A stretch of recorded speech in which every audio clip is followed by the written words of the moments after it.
We're taking our rightful share of your dad's inheritance. Get out of the house." My stepmother Diane's voice crackled through the phone, dripping with spite. I felt my heart race, but kept my voice steady. "Talk to my lawyer," I replied, then ended the call. My name is Sophie Palmer, and I'm a 34-year-old financial consultant in Chicago. My father passed away 3 weeks ago after a battle with cancer, leaving behind a complex web of relationships and his considerable estate. My stepmother Diane, whom he married 5 years ago, had always resented my close relationship with him. She spent years trying to drive a wedge between us, but my father saw through her manipulations. What Diane didn't know was that my father had prepared for this exact scenario. In the months before his death, as his illness progressed, we had lengthy discussions about his estate. He witnessed how Diane's behavior grew increasingly controlling and hostile. She would try to prevent him from seeing me, claiming he needed rest, and would intercept my calls. But my father was no fool. "Sophie," he had said during one of our private meetings at his office, "I've seen how Diane treats you. I know what she's capable of, and I won't let her take what's rightfully yours." He had already begun working with his lawyer to ensure his assets would be protected and properly distributed according to his wishes. The family home where I grew up, and where all my childhood memories lived, was legally secured in my name months ago. The majority of his estate was carefully designated to me through ironclad trusts and legal documentation that left no room for manipulation. My father, ever the meticulous planner, had even recorded video testimonials explaining his decisions, anticipating that Diane might try to contest the will. Now, as I sat in my apartment looking at the phone, I couldn't help but smile at Diane's premature victory call. She had no idea that her attempt to bully me out of my inheritance was about to backfire spectacularly.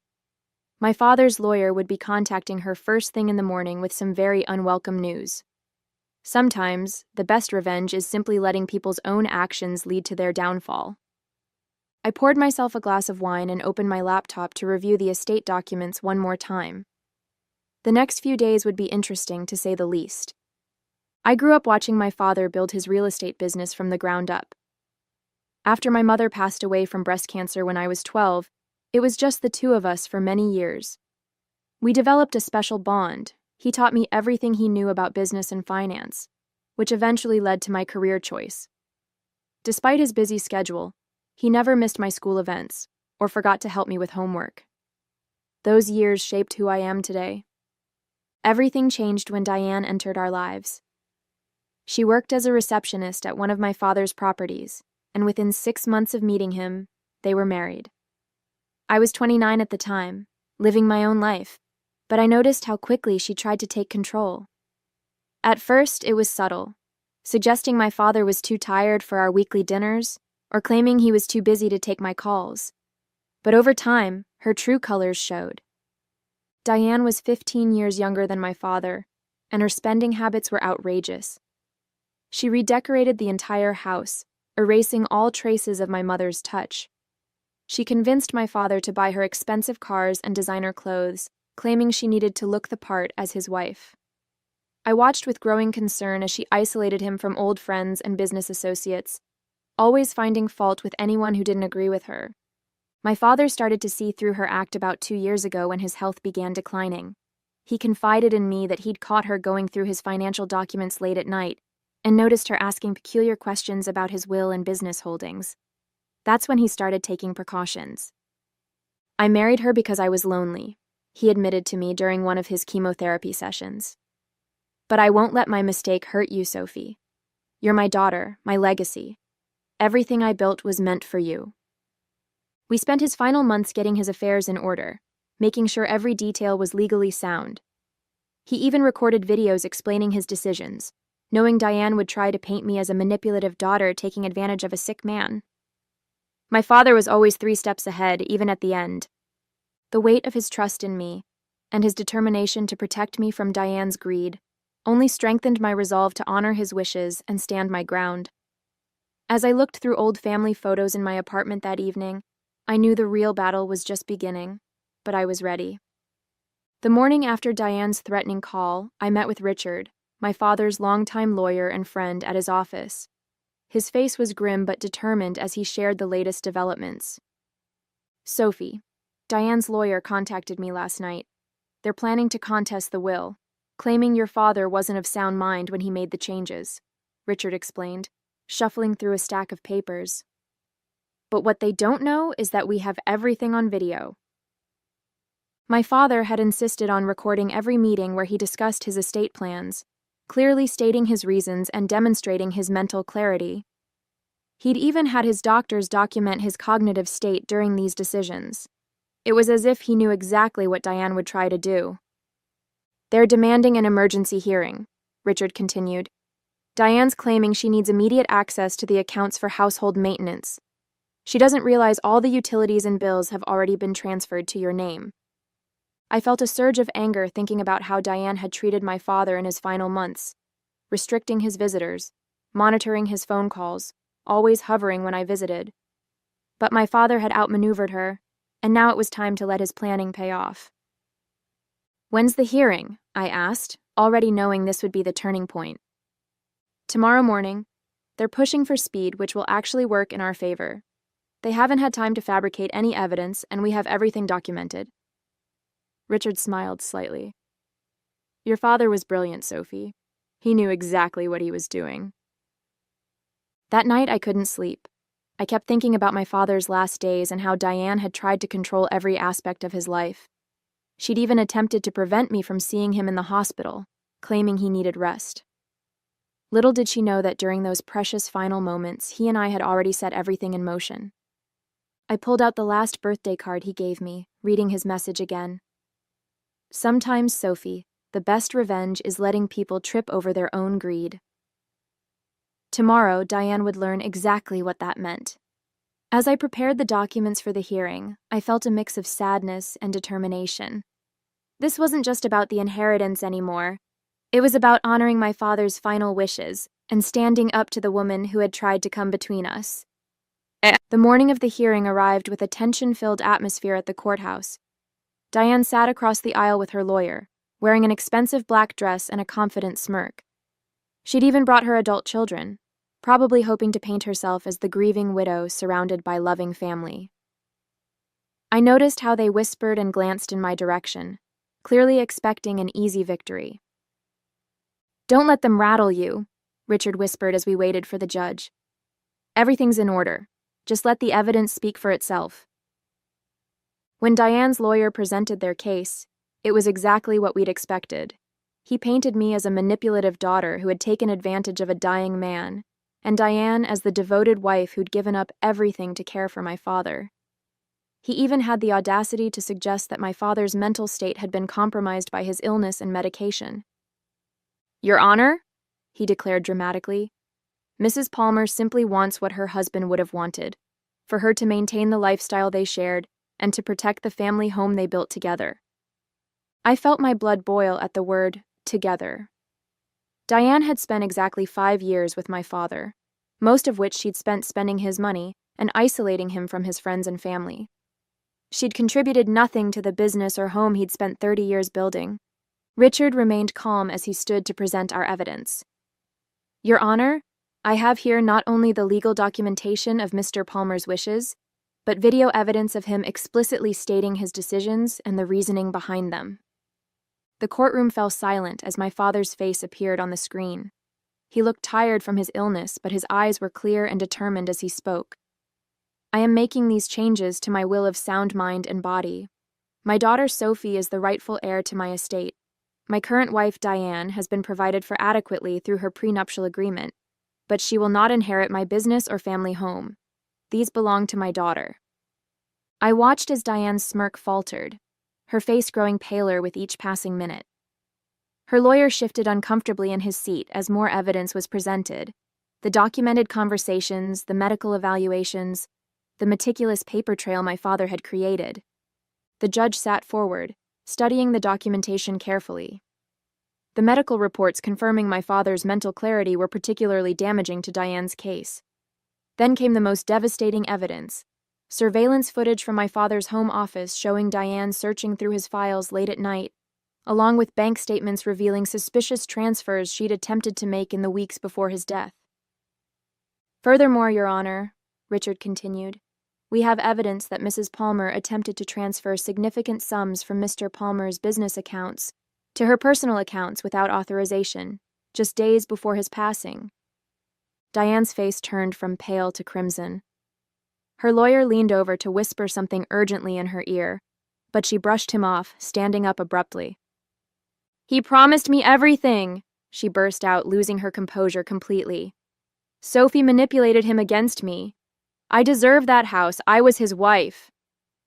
Mrs. Palmer, please be seated, the judge ordered sternly. Your outburst isn't helping your case. I remained silent, watching as Diane's carefully constructed facade crumbled. Her children looked embarrassed, avoiding eye contact with everyone in the courtroom. The whispers among the observers grew louder as Diane continued to protest. Richard then presented the final piece of evidence, a video recorded just 2 weeks before my father's death, where he explicitly detailed his concerns about Diane's behavior and his reasons for the estate planning decisions.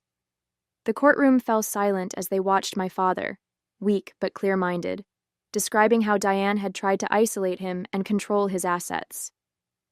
Order in the court, the judge demanded, banging his gavel. Based on the overwhelming evidence presented, I'm prepared to make my ruling.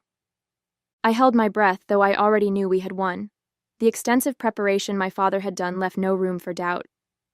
Still, hearing the judge officially declare that all of my father's final wishes would be upheld felt like a weight lifting from my shoulders. Furthermore, the judge added, looking directly at Diane, any attempts to contest this ruling will result in a thorough investigation into the suspicious financial activities brought to light today. Do I make myself clear? The judge's words echoed through the courtroom as Diane slumped in her chair, finally silent.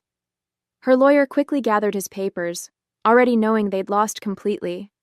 But what happened next was even more satisfying than the verdict itself.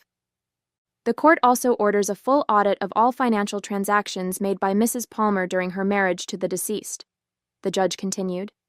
Given the evidence of attempted unauthorized transfers, this matter will be referred to the appropriate authorities for investigation. Diane's face drained of all color. Her children, who had been so smugly confident earlier, were now quickly leaving the courtroom, not even waiting for their mother. The carefully crafted image of the grieving widow had shattered completely, revealing the truth my father had known all along. As we left the courthouse, Richard handed me a sealed envelope.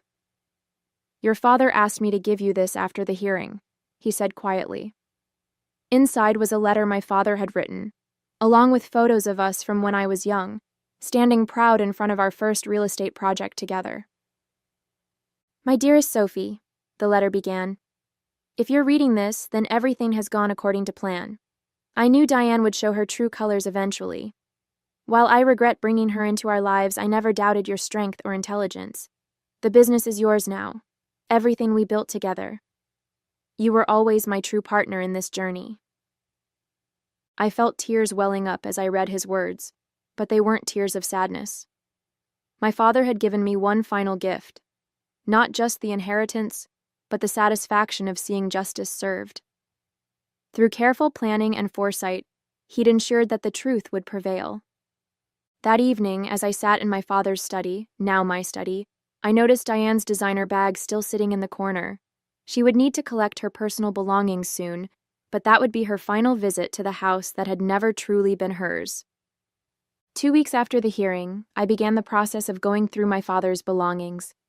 Each room held memories, but his study affected me the most. Sitting at his desk, I found myself surrounded by 30 years of business records, family photos, and personal mementos. It was here that he'd taught me about real estate, showing me property assessments and explaining market trends when I was barely old enough to understand. Diane had scheduled a time to collect her things, supervised by our lawyers. As I prepared for her final visit, I discovered something interesting, a hidden compartment in my father's desk containing a journal. He'd documented everything, Diane's manipulation attempts, her secret phone calls, her late-night snooping through his files. He'd known exactly who she was, but had played along while protecting what mattered most. The police investigation into Diane's financial activities revealed even more than we'd expected. She'd attempted to transfer nearly $300,000 from my father's accounts in his final weeks. The detective assigned to the case found similar patterns in her past relationships. She had a history of targeting wealthy, older men, though none had been as prepared as my father. I threw myself into running the business, expanding on the foundation my father had built. The employees welcomed me warmly. Many had known me since childhood and had witnessed my father grooming me for leadership.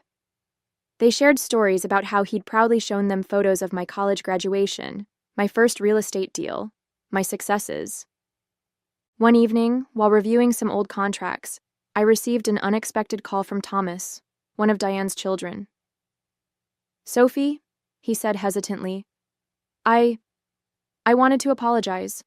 We knew what our mother was doing, but we didn't stop her. Your father was a good man who deserved better." His words surprised me, but they also brought a sense of validation. Even Diane's own children had seen through her act. Thomas explained that she'd pulled similar schemes before, targeting wealthy older men. My father had been different, though. He'd seen it coming and had outmaneuvered her completely. The business thrived under my leadership, and I found myself adding my own touches to my father's legacy. I established a scholarship program for aspiring real estate professionals, naming it after him. The first recipient was a young woman whose single father had sacrificed everything to support her education. It felt like coming full circle. The day Diane came to collect her belongings was tense. She arrived with 2 movers and her lawyer, looking considerably less polished than during the hearing.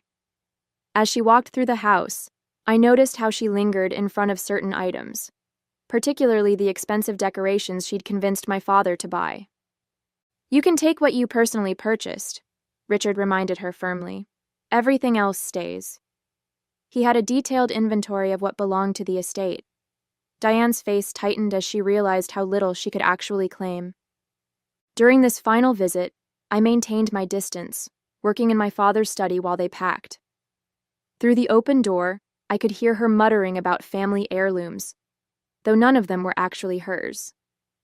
Richard stopped her several times from trying to take items that belonged to my mother, or had been in our family for generations. The most satisfying moment came when she tried to claim an antique grandfather clock, insisting my father had promised it to her. Richard simply pulled out a photograph from 30 years ago, showing the clock in our living room when I was a child, long before Diane entered our lives. "Mrs. Palmer," he said firmly, "please don't make this more difficult than it needs to be." The clock stayed, along with numerous other items she tried to claim. As she prepared to leave, Diane paused in the foyer. For a moment, I thought she might try to apologize or make amends. Instead, she spoke bitterly. "You think you've won, but you'll end up alone just like your father did." I stepped out of the study, facing her directly. "My father was never alone," I replied calmly. "He had me, his true family, by his side until the end. That's something you never understood and never will." She left without another word, and as the door closed behind her, I felt a profound sense of closure. The house seemed lighter somehow, as if her departure had lifted a heavy shadow. I walked through each room, touching the familiar surfaces, feeling truly at home for the first time since my father's passing. 1 year later, I sat in my father's, now my, office, reviewing our latest property acquisition. The business had grown significantly under my leadership, expanding into new markets while maintaining the integrity my father had instilled. His photo sat on my desk, a reminder of everything he'd taught me. The investigation into Diane's financial activities had concluded, revealing a pattern of fraud that stretched back years before she met my father. She faced legal consequences for her attempts to steal from his accounts during his final days. Last I heard, she'd moved to another state, her carefully crafted image of the grieving widow completely shattered. The house felt like home again. I'd preserved the elements that held family memories while updating other areas to reflect my own style. My mother's paintings once again hung in the living room, and the grandfather clock continued to mark time in the foyer, its chimes a familiar comfort. Most importantly, I'd honored my father's legacy in the way he would have wanted, not just by preserving what he built, but by building upon it. The scholarship program we'd established had already helped 3 promising students pursue their dreams in real estate development. Sometimes healing comes in unexpected forms. For me, it came through the respect and love I saw in our employees' eyes whenever they mentioned my father. They would share stories of his kindness, his business integrity, and how proud he was of me. These moments helped me understand that his legacy wasn't just in the properties or bank accounts, it was in the lives he touched and the values he instilled. Last week, I found an old photo album in his study that I hadn't noticed before. Inside was a letter dated just days before his death. Sophie, you were always stronger than you knew. Remember that success isn't just about building wealth. It's about maintaining your integrity while doing so. You've made me proud in ways I never could have imagined. The real victory wasn't just keeping what was rightfully mine. It was honoring my father's legacy by living up to the values he taught me. The business continues to thrive, but more importantly, it does so with the same principles of honesty and integrity that my father always championed. Diane's attempts to take what wasn't hers ultimately revealed the strength I inherited from my father. Sometimes, the best revenge isn't about winning in court. It's about proving that goodness and truth eventually prevail.